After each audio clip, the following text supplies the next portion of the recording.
patent on the Gen 3 Glock expired quite a while ago, and since then there's been an explosion of manufacturers making their own Gen 3 parts with their own unique twists. Strike Industries, known historically for providing affordable firearm accessories, have collaborated with Primary Arms to bring us the Strike Arms, a new division of Strike Industries, offering complete firearms and parts. What I have here is the first serialized product from Strike Arms. This is Strike Arms' new compact pistol frame with a handful of extras. On its face, this is another striker-fired 9mm pistol, but in typical Strike fashion, it integrates some premium features for not a premium cost. Let's check out Strike Arms' take on the Gen 3 19, but first, here's a quick word from our sponsors. Franklin Armory, those freedom facilitators who brought you twice the pews with their binary firing system, because it's a scientific fact that bad guys with twice as many holes in them are half as dangerous. So in the unfortunate event you should ever need your firearm for defense, remember, it's math. It can't be wrong. And by Aguila Ammunition. ARs can be hungry little beasties, but rifle ammo usually only comes in boxes of 20 when standard magazines hold 30. That's dumb and makes puppies sad, so Aguila Ammunition packages their 5.56 in 30-round boxes. It also is available in sealed battle packs and keeps the ammo tasting fresh for the Pocky-lips. The first big question everyone should ask when looking at a product like this is parts compatibility. Fortunately, this shares compatibility across the board with all Gen 3 Glock parts. If you don't like something, you have plenty of options to swap it out for. Starting with the completed frame, which at $150 is already a good place to start for most people, there's a handful of notable upgrades from your dad's, or in this case my, old Gen 3 Glock. Not exactly a 1911 grip angle, this Strike pistol chose to just lessen the 22-degree tilt common in their perennial Glocks. This is almost universally preferred unless you're casting spells from a wand.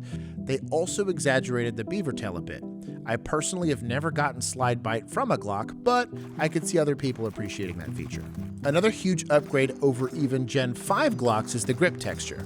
This is very reminiscent of the early 2.0 M&Ps. It's tacky without being sharp, which is great for on-the-body carry and shootability. The double undercut should have been a standard thing 2 generations ago on Glocks, so I'm glad to see it here. I don't use the front of the trigger guard for grip, but if you do, it is also squared off and has some ridges for grip texture. This will likely exclude it from some holsters that use this as an indexing point for retention, but otherwise it shouldn't affect the user experience. There are some noticeable gas pedals, as the kids are calling them now. Strike calls them dynamic control cuts, which acts as a ledge for you to leverage your offhand thumb into to give you added purchase on the frame when using a modern two-handed grip. I tend to use a weapon-mounted light to do the same thing, but it's nice to have an unobtrusive feature that you will either love or not notice. Speaking of weapon-mounted lights, I'm glad they stuck with just a 1913 rail on the dust cover for accessories. It's a pet peeve of mine when manufacturers deviate from this on pistol rails, severely limiting your options when it comes to weapon-mounted lights. The pistol grip also has a light flare to the magwell, which you will either love or hate depending on your preference. I do think it aids in grip under recoil with a flush-fitting mag and still has part of it recessed for ripping out mags when you run into those really sucky malfunctions. The last unique feature of the Strike Arms frame is the inclusion of a Gen 5 ejector. Though there isn't a complete consensus on it being the best, it does appear that most of the adults in the room agree the Gen 5 ejectors are the best, so it's nice to see the inclusion in this build from Strike Arms. The rest of the frame feels like a very well-assembled P80 frame, minus all the random dings and scuffs from you trying to do this without proper tools. And don't act like you don't know what I'm talking about. Ours came with some Strike Industry magazines, which are kind of like T-mags but for a Glock. Initially, we thought they did feel a little bit thin, but we had no issues with them. We added Strike's aluminum extended magazine plates to our mags. They give a +5 capacity to standard capacity Glock 19 mags, while also giving you ample surface area to grab while reloading, or if you need to strip a stuck mag. The slide is a bit more of a standard affair for a Gen 3 Glock, with the notable exception of the optic cut.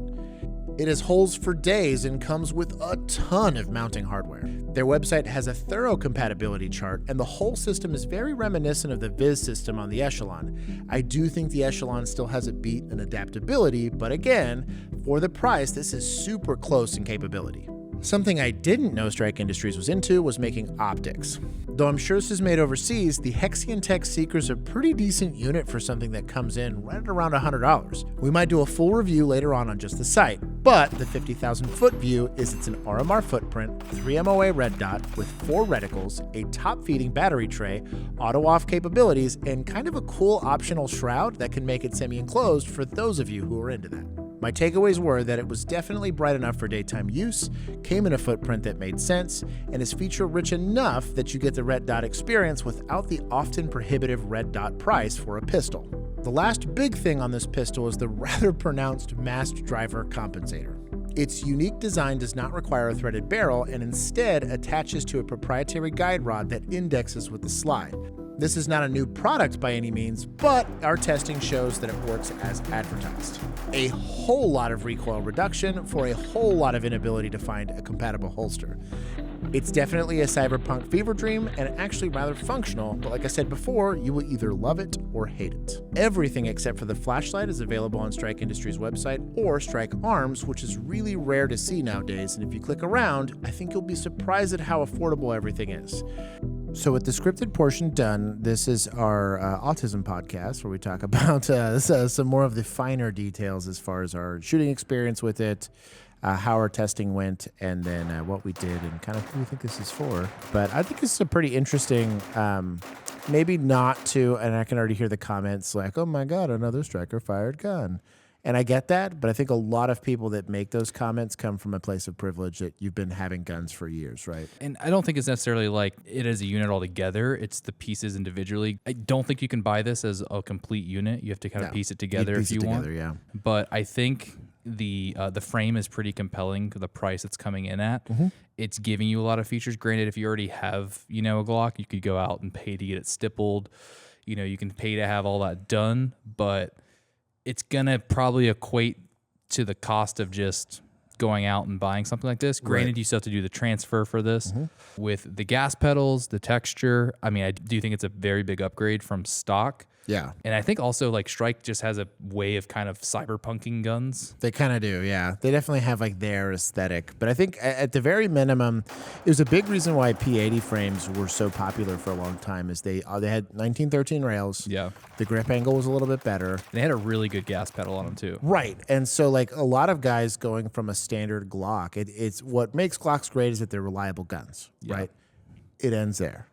Where this gets kind of cool is you have, especially for people that want to get into building, if you already own one or you already own like a host of these, like you're bought into the Glock like party of systems, you know what I mean? It does take Glock mags. Yeah, it does indeed take Glock mags. But the either you're upgrading something you already have, but the frame is the easiest win in my opinion, because it is, having touched every single Glock clone or Glock thing that has ever existed, I think it's actually rather nice.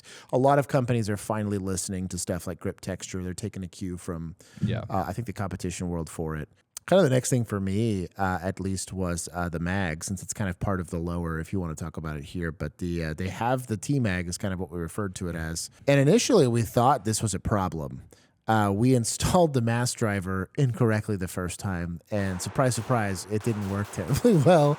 Weirdly enough, it still worked with OEM Glock mags. Yeah. So shout out. There is a appreciable difference between, and we've known this since even like P mags, because like Magpul P mags are kind of used for range use.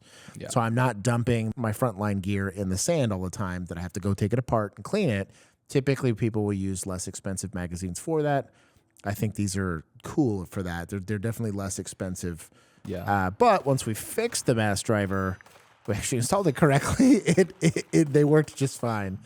It's reliable enough that I feel like it won't bother me in training. I'm probably not carrying one of these Strike mags. And we even kind of talked, this doesn't have an aggressive flare, but it does have some flaring kind of in the front and back. But it has, SIG does this. There's a couple of companies the the cutouts in the frame. The cutouts in the side. And again, most of the things that deviated from that, and you saw this a lot in the script, they were unobtrusive things.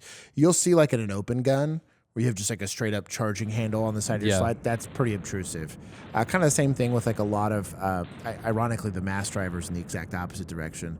It works incredibly well. It's probably almost too well, in my opinion. But It makes it fun to shoot if anyone's ever shot one before. I think for like an open comp gun for really cheap. The mass driver is kind of interesting to me. It was interesting because it doesn't require a threaded barrel. Essentially, they have it's an extended guide rod. Yeah. So that guide rod sticks out of the front of the gun. There's a spring that's in the mass driver, and you basically press that onto your guide rod, and you screw it on, and it's a pretty solid lockup. Yeah. But it basically has little tabs where it indexes on the slide of the gun. Yeah. So what we did originally wrong was there's a little piece in there that's supposed to stop it from rotating because it's on a guide rod. It's not on a threaded barrel. So when your slide is back or reciprocating, it's being timed by that guide rod. Exactly. That mass driver can kind of twist left or right. And so I think some of our the malfunctions we were getting were that it wasn't indexing correctly. Right. And so basically it would kind of get stuck slightly out of battery and we would have a dead trigger. After we replaced that part, we didn't have that issue anymore. So put your guns together the right way the first time and you won't have any issues. Yeah. But it definitely works. If you're trying to shoot fast, the gun does not move. Yeah, it makes disassembly a little more complicated. You have to take it apart every single time you do it. Threaded barrel adapter ones or threaded barrel. It's the same thing. You either have to unthread them or they have like a clamp that you have to unscrew. The sights, weirdly enough, just the iron sights were actually really nice. I remember we were putting them on. It was a very tight fit. I literally had to press one in with the vise. I think it was the front sight because of how tight the tolerance was. Yeah, the front sight was a tight fit, and then the back was also. I mean, obviously you had to use a sight pusher, but it was still pretty tight. For blacked out sights, these were pretty nice for how they're pretty inexpensive when they're out there. There's actual metal sights. They let you co-witness with whatever optic you have rocking on this thing. The slide itself's actually rather nice. I've seen this pattern. I think they do it for shotguns. They do it for a couple different things where they have this just universal pattern. They basically have a dowel that then basically depending on what footprint you have, you put that dowel into that hole, and then that has a little nub that basically acts as your recoil lug, whether it's an RMR, Delta Point Pro, whatever. And I think it's compelling too because for the price, you could go get something that's already cut for a dot, but you're kind of married to whatever footprint that is. Yeah. Having to go out and buy another slide with that footprint versus just changing out the dowels and changing the red dot. The dot does sit rather low. Yeah. These sights are suppressor height sights. Yeah. And this is co-witness. They're not actually really needed in the configuration we currently have. In fact, I would actually say they're a little bit obtrusive. Yeah. So basically all that to say that you could just run standard height sights with this because of how the system works or how their optic system works. The optic sits so low in the slide that you don't really need suppressor height sights. So if you already have sights, and you want to switch over to this slide, you could just yank the sights out of another slide and forgo having to buy these sights. Granted, they're still pretty affordable, but if you're, balling on a budget. Yeah, and you're already in the system, right? You've taken them off of one gun, you swapped them for something else.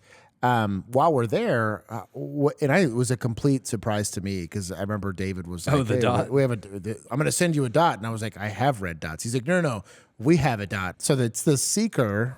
We just recently did the HTX video and people complained about how expensive the HTX was. And why would I do that when I can buy 3 Hollow Suns? To counter that argument, you can buy 5 of these. And I do think it accomplishes the task of being a decent red dot. The window's relatively big. This is a bigger window than an RMR. There's not a huge blue footprint, like a blue tint that you typically get. For $100, there's no weird refresh stuff. I didn't notice that in shooting. And it's interesting, too. It has 4 reticles, I think 2 of which, in my opinion, the dot and the little donut are what work for me. The other 2 I don't really fancy. Right. I do think that some people will say it's a cheaper dot. Some people may not be interested in cheaper dots. Right. They want to get something quality. I totally get that. But I do think that cheaper dots have their place. I think there's a lot of people that kind of sit on the line of I'm an iron sights guy. I'm going to stay with iron sights. And making that jump from iron sights to an SRO might be a lot for somebody to be okay, I'm going to spend $600 on a red dot. It's more accessible for them to get into it and then decide, maybe I do like this and invest in something later on. I totally think too, for again, guys that are just into building and they like tinkering and they like doing stuff, buying 8 SROs can be very cumbersome. So far as I could tell, it held 0. We didn't have any issues with it. I was able to ring stale at 25 yards without any issue. I will say that one of the things I did notice about this is depending on the lighting conditions you would get, basically the emitter housing can put artifacts on the glass. So you get this very odd pattern. And what you're seeing is the reflection of the emitter housing. That is also a very specific scenario where you're basically pointing into a light source. The Tarkov build where he has 8 flashlights pointing at you. Exactly. You can go ahead and kiss yourself goodbye because you're going to die if you got that dot. But if you're not in that set of circumstances, I think it should be fine. I think it's pretty cool. I get a chance to talk to them every time I go to SHOT Show, and everybody that tends to be there at the strike booth, though there's the jokes about red anodized parts and all that kind of stuff, they are pushing to try to do cool, unique things. They always with just have like guns. crazy stuff. I mean, even Right. this year, like the P90 build they had was just looks absolutely insane. They're trying to find a way to make grenade I launchers didn't know that great you could again. make a P90 look more Stargate. Right. They found a way.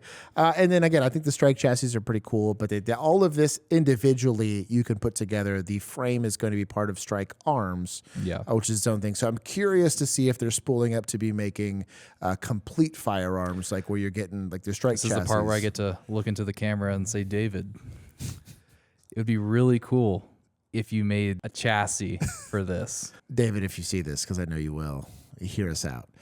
Put it in the comment section below if you also would like to see that. If you have Glock builds and you're messing with it, I think it's actually a pretty cool. Having seen a completely Strike Industries gun, there's definitely some things I preferred and I liked about it. There's other things where I'd be like, I'd have just stuck with OEM on that. Like again, the magazine, I'd have gone OEM all the way. There's stuff like that where I definitely could see it, and I'm glad that they're not trying to pigeonhole you into it. They're very self-aware. But if you guys have any experience with this, put it in the comment section below. What would you take from this build for yours, and what wouldn't you? And be adversarial. I don't care. I love the comment section. I enjoy kind of the discourse of it all because I think that's how we all collectively learn. And then go check us out on the socials. We are at AWAR15com on most of them, or ARFCOM. But more than anything, support the companies that are supporting your right to the Second Amendment by providing you products, or we'll be like the Europeans that have to worry about zombie knives. I don't worry about those because I have a solution. I can teach him a Smith & Lesson.